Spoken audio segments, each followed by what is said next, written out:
I request our Vice Chair, Kamji Saraf, to introduce our speaker for the day. Good evening, everybody. We've heard a little bit about the speaker already from Rekha. I won't take too long. I'll just brush through the points again. Dr. Ashwani Chopra, he's an eminent gastroenterologist of Delhi, a specialist in disease of digestive system, liver and gallbladder.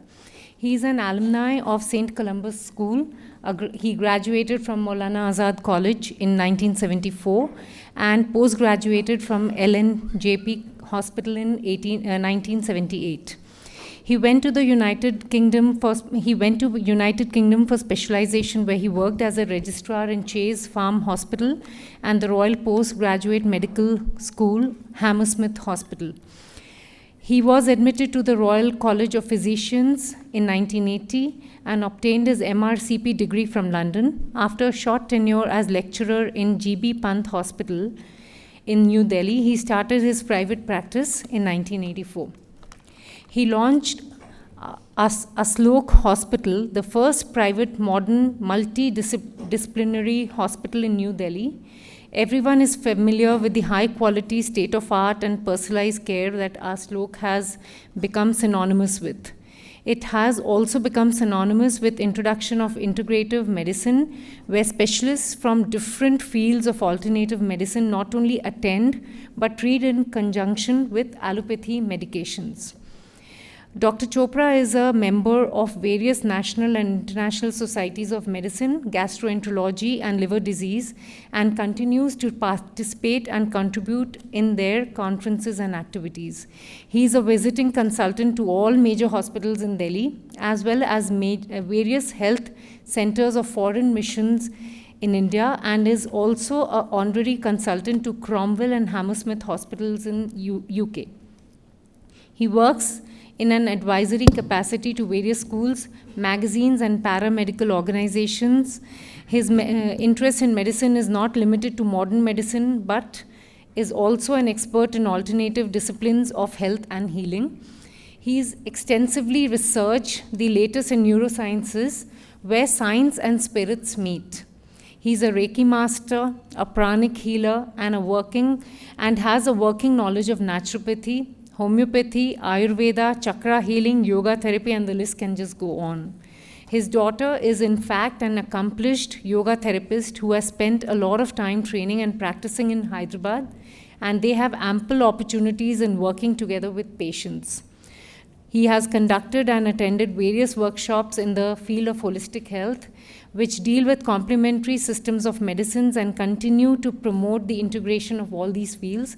So let's hear it from Dr. Chopra, and maybe we can introduce a little bit into our lives of people who are into a lot of allopathy treatments. Thank you all for inviting me, and thank you all for being here. I think all these people have raised your expectations a lot, and I hope I can actually meet up with your expectations. This is my third visit to Hyderabad. The first two were for conferences, and I have an odd connection with Hyderabad. My wife was actually born here when her father was in the Air Force, born in Secunderabad, and as you heard, my daughter did her last bit of her yoga therapy training at the Shivananda ashram here. Yeah, so, I have this connection. My journey has been very simple into this sort of field. I was born in a joint family where there was a lot of love, affection, support, and although my family was not very religious, but we used to have people from the Ramakrishnan mission, so we used to hear in the background spiritual lectures and things like that, and obviously one got interested in that. And at a very young age, I also got a slip disc, and I remember very clearly one Mrs. Chakravarti sort of put her hands on me and vibrated, and I got okay, At that moment, I was very amazed, but sort of dismissed it. Then as a medical intern, I was in emergency duty, and next to the emergency ward was this chronic ward where people who were very, very sick were sort of supposed to go there and die, literally. And when I used to hear this guy coughing all the time, and I was so sort of upset hearing him, and I just, in my mind, said, oh God, I wish he would stop coughing. And suddenly my hands became warm and things like that, and he actually stopped coughing, and I didn't realize that, and I kept trying that, and obviously my interest kept growing. Then once I was in a holiday somewhere and up in the hills, and this guy had this big library, and somebody was climbing up and was rearranging the book, and one book actually fell down. And that book was Baba Muktanand's Play of Consciousness. And that fired my imagination, as to what one could do with their minds. And then followed a series of, intuitive happenings and, watching, and then my daily practice and watching people. That's actually how it happened. So basically, it's very refreshing to have an audience here of just women. And I say that because if you do a functional brain scan, do you know what a functional brain scan is? It's actually a scan where certain areas of the brain actually light up, depending upon which area of the brain is being stimulated. If I'm using my finger, then the area of the brain which controls my finger lights up. And it lights up not just on anatomical things, but also with thoughts and emotions, and areas light up. So if you do a functional brain scan on a man trying to resolve a problem, it's very lateralized, very one-sided, left brain, the same way to solve a problem. But if you see a woman's brain scan, functional scan trying to resolve a problem, there's an electrical storm, which is going on from the left to the right and left to the right. And this is how women actually gather information in a very sort of a unique way. But there has to be a balance between this one-sided, single-minded, intentional activity. And that balance has to come with surrender. And women have this, natural capacity to surrender, and they can therefore tap in, they tap in from a higher mind, and they are more emotive, more intuitive. And women like you who are part of an organization where you have to do left brain activity, you've got a fantastic balance already going on between left and right brain. So from my current state of understanding, the woman's brainage is much superior than the men's. So we can take. Okay, before we start, I'd like you to, just for a mind to get into the present moment, just shut your eyes and keep your backs opposed to the chair, back straight, uncross your legs, and put your hands on your thighs, and just watch yourself breathe. Witness your breath.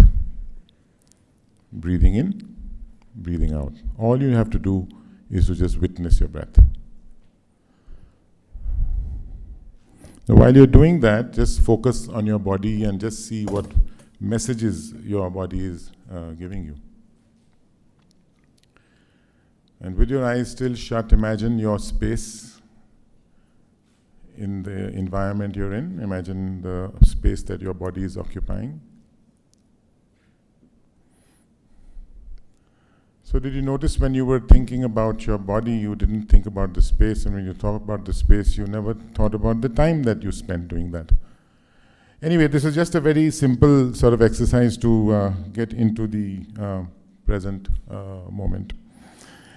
Now, scientists have only recently tried to, link consciousness, psychosocial factors, attitudinal healing in human health and immune system. But actually, this idea is not new at all.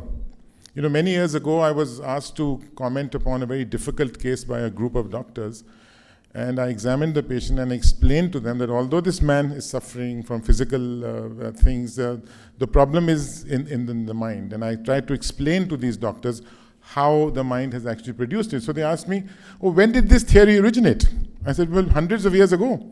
Hundreds of years ago, we didn't have the medical arsenal that we have now. And we used to heal patients just from the knowledge of the patient and the knowledge of his circumstances. So I truly believe that medicine is both an art and a science. The science of medicine deals with disease, which is a deadly process, and the art of medicine deals with health, which is a living process. So in the art of medicine, the human body is the temple. From here, I must go on to a temple story. There in ancient Greece, 500 BC, there was this temple of this healing god called Asclepius. And for hundreds of years, people used to go there to get healed. And the decision to go to this temple wasn't an easy one. People used to sit down and discuss with their families, their friends, their physicians. And they made this decision to go, And because at that time, healing was a sacred process, the communion of the self with the God. So they decided to go, and they started on this walk, this pilgrimage, and this pilgrimage signified or symbolized their faith. And while they were walking to this place, they met people coming back from there, all healed. So that symbolized their hope. And once they reached these dynamic, environment of these gardens, of these temples, they underwent, purification by cleansing and fasting, which is again symbolic of shedding of toxic habits and unhealthy lifestyles. And they sort of mingled with the people who were there. At that time, there were wandering minstrels who used to sing songs. There were plays on life and death. There were people sitting there who they could share their feelings with. They were given advice on diet, on nutrition, on use of certain herbs. They could do athletic performances. They could get a massage. They could sit with the priests and talk to them. And every night, dressed in their ceremonial robes, they used to pay homage to this Asclepius god and invite this god to come into their dreams, so that the healing dreams. And very often that was all that was needed.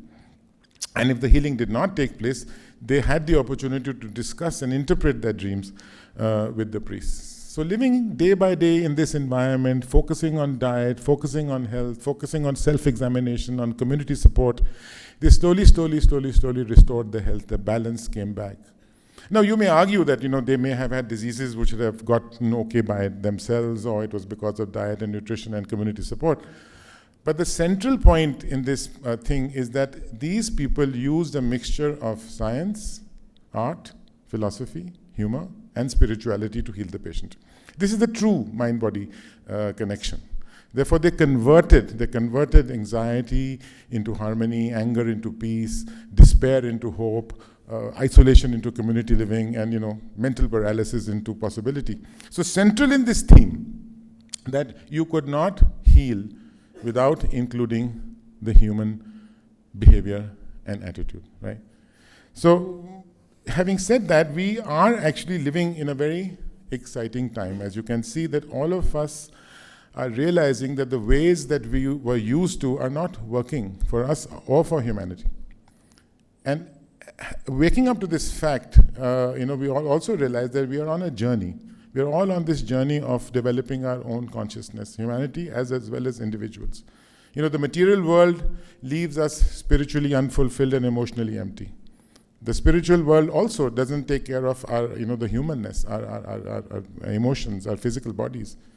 And the focus on, intellectual and technological development has left the world completely out of balance. So we need to develop all aspects of our being. We need to have an honest look into the areas of unconsciousness in our lives and to see where we are wounded.